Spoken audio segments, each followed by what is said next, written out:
नमस्ते दोस्तों। जय हिंद। एसएससी जीडी 2018 के मेरे सभी प्यारे साथियों को निराश नहीं हूँ। शर्म आती है मुझे ये कहते हुए कि मैं उस देश की बेटी हूँ जहाँ पर लाखों में पैरामिलिट्री में वैकेंसीज खाली होते हुए कुछ हजार अभ्यर्थी जिन्होंने रिटिन भी पास कर रखा है, मेडिकल भी पास कर रखा है, फिजिकल भी पास कर रखा है, डॉक्यूमेंट वेरिफिकेशन भी पास कर रखा है, सब कुछ पास कर रखा है, जो भी पैरामिलिट्री में जाने की योग्यताएं होती हैं सब कुछ पास कर रखा है, फिर भी उन्हें वर्दी नहीं दी जा रही है। उन्हें उनके सपने से वंचित रखा जा रहा है और देश के साथ, देश की सुरक्षा के साथ, अमन शांति के साथ खिलवाड़ किया जा रहा है। अपने देश में ऊंची गद्दी पर ऐसे ऐसे लोग बैठे हुए हैं जो सिर्फ देश की बर्बादी चाहते हैं। आपके पास योग्य उम्मीदवार हैं, रिक्तियां भरमार हैं, फिर भी आप वो रिक्त पद नहीं भर रहे हैं। तो आप देश की बर्बादी नहीं चाहते हैं तो क्या चाहते हैं? दिल से सोचो एक बार। मैं ये बात पता है किसको बोल रही हूँ? स्पेशली अमित शाह जी को बोल रही हूँ, पीएम जी को बोल रही हूँ। उसको ना जी लगाने का मन नहीं करता। इनके नामों में रिस्पेक्ट देने के लायक नहीं है, बिल्कुल भी नहीं है। जो देश की इतनी ऊंची गद्दी पर बैठ के देश के साथ खिलवाड़ करे, देश के भविष्य के साथ खिलवाड़ करे, देश के युवाओं के साथ खिलवाड़ करे, उसको रेस्पेक्ट देने का मन करेगा क्या? दिल से सोचो कि वो देशभक्त हैं, सच्चे देशभक्त वो हैं। इतना सब कुछ पास करने के बाद भी कभी भी सरकार का किसी भी तरीके से नुकसान नहीं किया, हमेशा देश का भला चाहा। वो स्टार्टिंग से लेके अभी तक शांतिपूर्ण कभी धरना प्रदर्शन कर रहे हैं। दिल्ली में 1 साल भटकते रहे, न्याय नहीं मिला, किसी ने नहीं सुना। हम उस देश में रहते हैं। उसके बाद नागपुर में 2 महीने भूख हड़ताल की, वर्दी के लिए, देश की सेवा करने के लिए, उन्हें न्याय नहीं मिला और अभी इस टाइम नागपुर से लेके दिल्ली तक पैदल मार्च कर रहे हैं। क्या उम्मीद कर सकते हैं ऐसे देश से, ऐसे देश के लीडर्स से? अरे क्या सबकी इंसानियत मर गई है? किसी के भी अंदर देश प्रेम नहीं है सच्चा वाला? क्या वो सिर्फ कागजी रहता है? कोई भी नहीं है क्या अपने देश में जो न्याय के लिए आवाज़ उठाए, सही आदमी के लिए खड़ा हो? अरे हम बेरोजगार हैं, ठीक है ना? आप बेरोजगारी के लिए खड़े नहीं हो सकते, देश के लिए खड़े हो ना। देश के साथ अन्याय हो रहा है। ये इतने लाखों की संख्या में जब पद रिक्त पड़े हुए हैं फिर भी उन्हें क्यों नहीं भरा जा रहा? वो नौटंकी निकाली जा रही है। 20,000 की कभी वैकेंसी, 25,000 की, और पूरा प्रोसेस पता है कि इसमें कितना हैवी कंपटीशन हो गया है। वही लोग जो पास कर चुके हैं फिर से करेंगे, नए बच्चे फिर उम्मीद लेके आएंगे, और जो पहले से थे डबल भी करेंगे और फिर से टूट कर बैठ जाएंगे। सिर्फ ये सब रह गया है करने को। देश के युवाओं के साथ अब सिर्फ ये होगा। शर्म करो थोड़ी सी। बोलते हो बेटी बचाओ बेटी पढ़ाओ, कभी इस काम के लिए कभी उस काम के लिए। बेटी बचाओ बेटी पढ़ाओ सिर्फ कागजी है, कागजी है। असलियत क्या है आप देख सकते हैं। लोग पढ़ाकर सब कुछ पास करके, मम्मी पापा पढ़ाते हैं, वो एग्ज़ाम दिलवाते हैं, बेटी मेहनत करके पास हो जाती है, फाइनल तक पास हो जाती है, लेकिन फिर भी उसको जॉब नहीं मिलती है। इंतज़ार करते करते बेचारी की शादी हो जाती है। जो सपने देखे थे वर्दी पहनकर देश सेवा करने के, सब के सब टूट जाते हैं।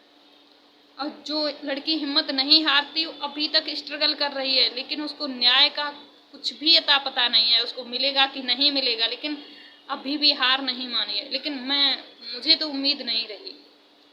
कर रहे हैं युवा जो स्ट्रगल, उनको सलाम है जज्बे को। मैं भी जाऊंगी उसमें, मैं भी पार्टिसिपेट करूंगी, मैं भी न्याय मांगूंगी, लेकिन वो उम्मीद नहीं रही।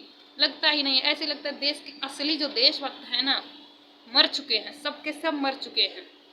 वो सिर्फ जिंदा लाश बन के रह गए, बैठे हैं गद्दी पर सिर्फ नाम कमाने के लिए कि हाँ उसने इतना कार्यकाल किया, लंबा कार्यकाल हो जाएगा, गिना जाएगा, पैसे भर रहे हैं। यही सब हो सकता है। अगर आप देश प्रेम के, पता क्या है, अगर आप हमें वर्दी दे देंगे,